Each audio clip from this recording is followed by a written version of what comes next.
Hello, everybody. Welcome to Doug's Thoughts. I'm your host, Doug Robbins, and this is a podcast by a creative writer for creative writers. We're going to talk to you guys and girls today about why I am a novelist and not a screenwriter. Now, I do have a movie called um, All the Lonely Boys, and it was a short film. It's up on YouTube. Um, the people involved did a wonderful job, absolutely. 1210 Productions. Um, they did a great job. It was a script I wrote that I was like, it's good, but when they brought it to the screen, I was like, holy shit, that's better than I expected because it's like I don't even know what I expected from it, but the people did a good job. Um, I'll put the link down below if you guys want to watch it. But my time trying to work for an independent film company, you know, was a learning experience. I don't want to go into too much detail, but I've just severed ties with them. I ain't working with them. And I feel like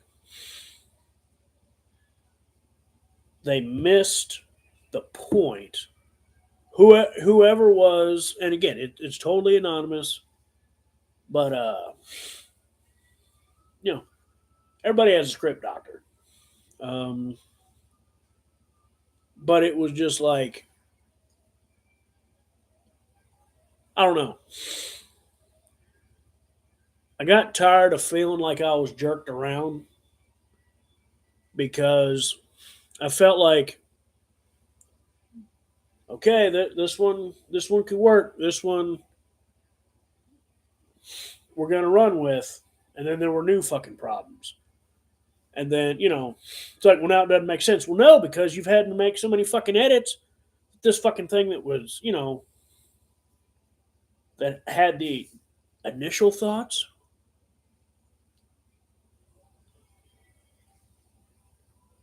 were erased, and it was coherent and made sense for that story. But of course, it doesn't make sense with all these other fucking edits. And then it's like, well, we talk to real people, real film people. I'm like, dude, you're a fan. You pay to go to these conventions. You're a glorified fan. If you could make a fucking movie, if you had the finances, if you're real, you'd be making them by now. Now, again, they have made a couple movies. But guess what? Don't act like I'm some peon. Because I've been writing my whole fucking life, and just because the shit I was trying to do went over your head, that ain't my fucking problem. Because again, the script doctor, the person they showed these notes to,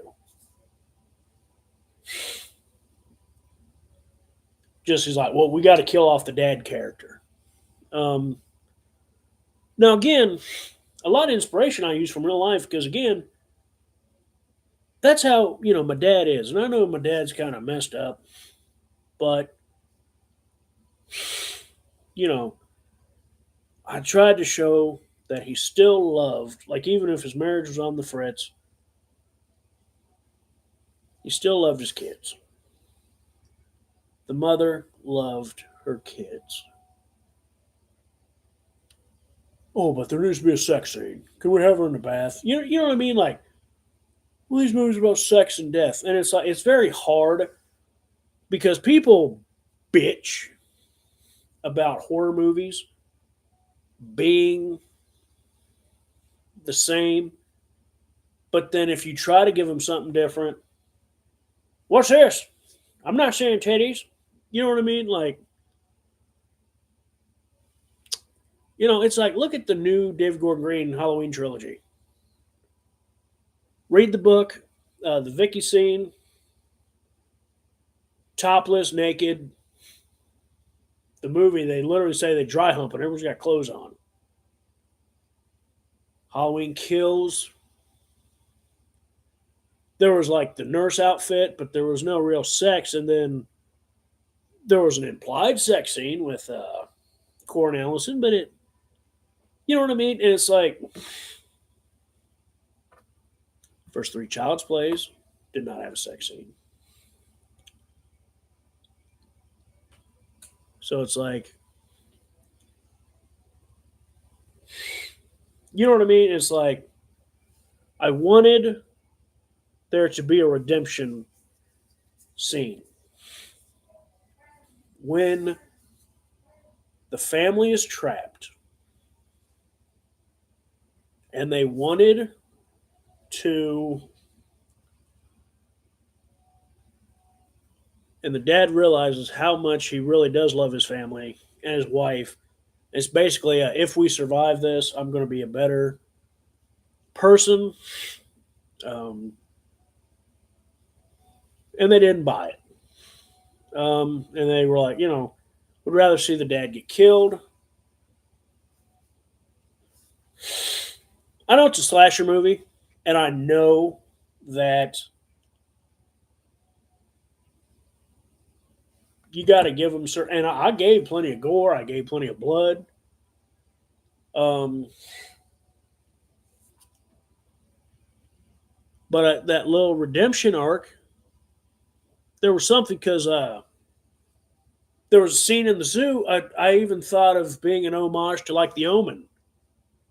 Lee Remick holding Damien and those monkeys are freaking out. She was scared shitless. Damien was cool. He wasn't afraid. But Lee Remick was freaking out because thought they were going to get torn apart by these damn monkeys. Um,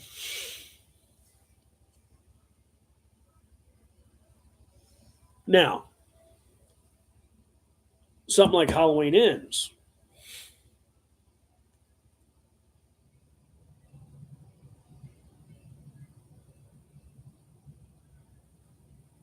I'm going to stop myself because I'm getting off track. The topic of this video is why I'm a novelist, not a screenwriter.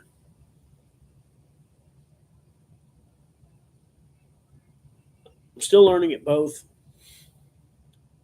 but I've been writing fiction a lot better or a lot longer. Also,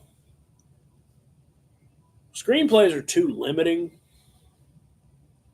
because you can't get, it's much harder to get the internal dialogue, metaphorical shit. You've got to show and it's got to come out through dialogue. Um, and again, I rewatched Halloween Ends, and it was one of those movies that there was so much metaphorical stuff. Now, there is a novel called Halloween Ends that quote unquote is better than the movie, but I think it's a decent supplemental piece. Um, and the beauty of it, when it's a book, brother, that's when it's fun. Like, you don't have to use the book as the end all be all since it's not canon, because the movie's the only thing that's canon. But you can mix and match, brother. Like Burger King, you can have it your way. You can say, okay, I like this element of the book. I'll think of that while watching the movie. This is just BS. This I'll just throw out, ignore. And that's fine. That's what I do with movies and shows all the time. That's cool. But it's like,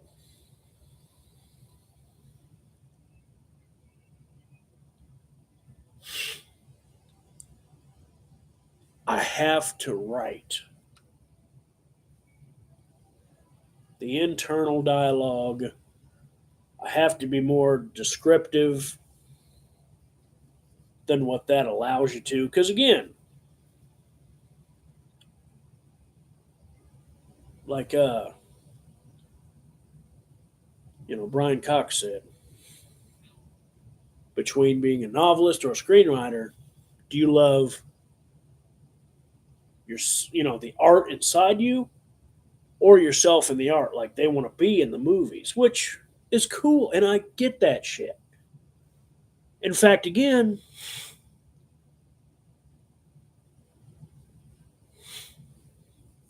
again,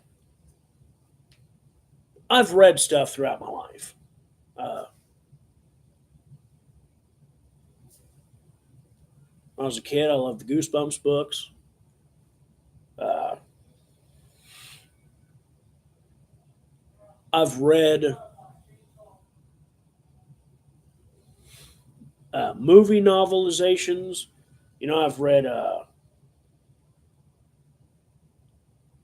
I've read Carrie. Um,